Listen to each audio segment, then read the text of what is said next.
All right, guys, let's check out this very cool Seiko Alpinist. This is a brown dial with the gilded handset and hour and minute and second hand and all that good stuff. It's very appropriate, I think, for this time of year. We're in the fall, snapshot in time. I have a couple other models in the background. Those are also brown colorways. So it's a little bit of a Seiko trifecta.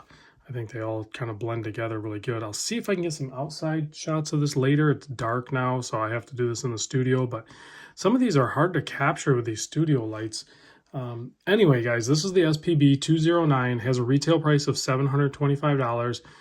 Sometimes you can get discounts, sometimes you can't. Guys, the way the watch game is going right now, you might want to be ready to pay like full retail for a lot of watches and then be, blessed if you can negotiate some sort of discount. So before I get too carried away, I want to say big thanks to Lucido. They're in Southeast Michigan. I actually picked these three up from Anthony at the Rochester location. So I'll put a link to the main one, and then I'll put a link directly. So if you want to try to get a hold of Anthony or his crew there, then you can get a hold of them directly. But Joey's my contact at Lucido, and he was busy the day that I was down in the Southeast Michigan area. So he's like, hey, go see him. I think it's his cousin.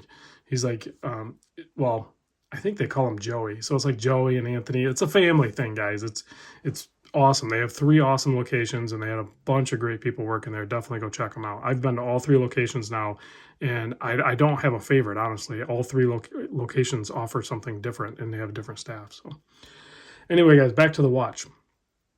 39.5 millimeter on this guy for the width, 46.4 lug to lug. You can see non-drilled lugs, mostly like you're going to see polishing on this case.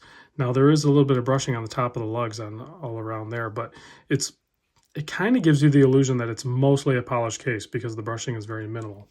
It's just over 13 millimeter thick. That's not including the date magnifier there, but just from the bottom to the top of the flat sapphire crystal, it is about 13 mil. And then you have that really good, at least 2-time power date magnifier. It actually works really good. It might be 2.5 times, hard to say.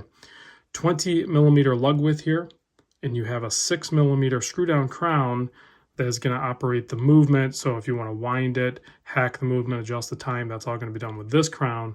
And that's screw down, maintaining the 200 meter water resist. Now this crown here actually operates that inner rotating bezel. That's your compass bezel. In case you don't know on Alpinist, I mean, this has been around for a long time, but if this is your first time checking one out, that's how it works. So maybe you use it, maybe you don't, but it's just one of those things. It's the design of the watch.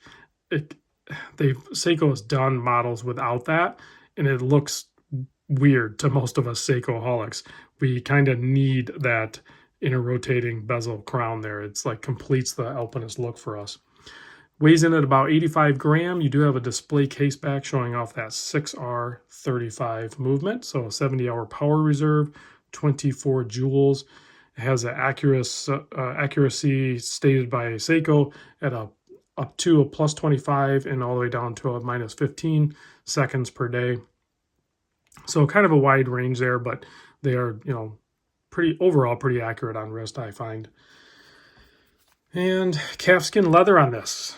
The leather on this one is actually really good. It's gone are the days of the old SARB 017 with that like rubbish strap, and instead we're getting with the Seiko Alpinist these really good calf leather straps and this fold over clasp, which is a nice option as well. So you get it sized up and then you can just pop it on wrist, and it has a little bit of refinement to it. So if we zoom in on this guy, hopefully I'll be able to catch some of the color a little bit better. I know it's difficult to do, guys, but I mean, this is a deep, deep brown. In low light, it's almost going to look black. And it's nice that they kept the gilded. I mean, the gold with the brown is just classic. That is just very good. I think that is as good as combination as the green with the gold as the traditional SARB 017 was. This one, I think, is right there with it as far as how desirable it should be. I mean, this is just a beautiful colorway. There's so many to choose from. I'm personally not a huge fan of the blue dialed watches, but I know a lot of you guys are, and there are a ton of different blue dial options for the Alpinist as well. But you get into an off-white, the green options, and then this brown option are all just champs. I'll have to research. I don't know if is there like a red one yet or burgundy? That would be really cool too with gilded. I don't know if that one exists yet, but that would be really cool as well. But beautiful finishing on this. It's just iconic, man. It's just classic. They're such a good watch. So let's pop it on wrist, and of course we'll do a Lume shot. In case you don't know, guys, I had for a while there like not messed with Seiko at all. Of course, I still do the videos, but me personally wearing them or buying them, I was kind of taking a break, and now I'm like head over heels back in love with Seiko. Like there's a couple of Seiko models I'm actually looking at maybe even buying. I've been wearing my SKX and the Sarb Alpinist that I've been slowly gathering parts for to have that redone. So, I mean, maybe this style Alpinist is on the horizon as well. It's definitely a potential. I mean, there's some beautiful, beautiful Seikos out there right now, and that's why I grabbed these three. I mean, I have the MM200 reduced, which I'll do a video on that soon. There are some killer models of this one, and these dials are so close, man. And with the like rose gold colored on this MM200, can you imagine just having these two?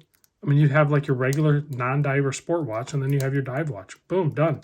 And then if you wanted to get crazy, you could add this guy here, which is also a beautiful brown dial. Now, you could mix and match colors. There's different colorways of each of these. But, I mean, if you wanted to just do a 3-watch collection, all brown, I mean, this is a true GMT as well. So it has the jumping hour hand, so it doesn't upset the balance of the timekeeping, and it's it's automatic, and it's just over $1,000. It's like $1,400. So pretty affordable prices here, really. I mean, just over $7,000 for this.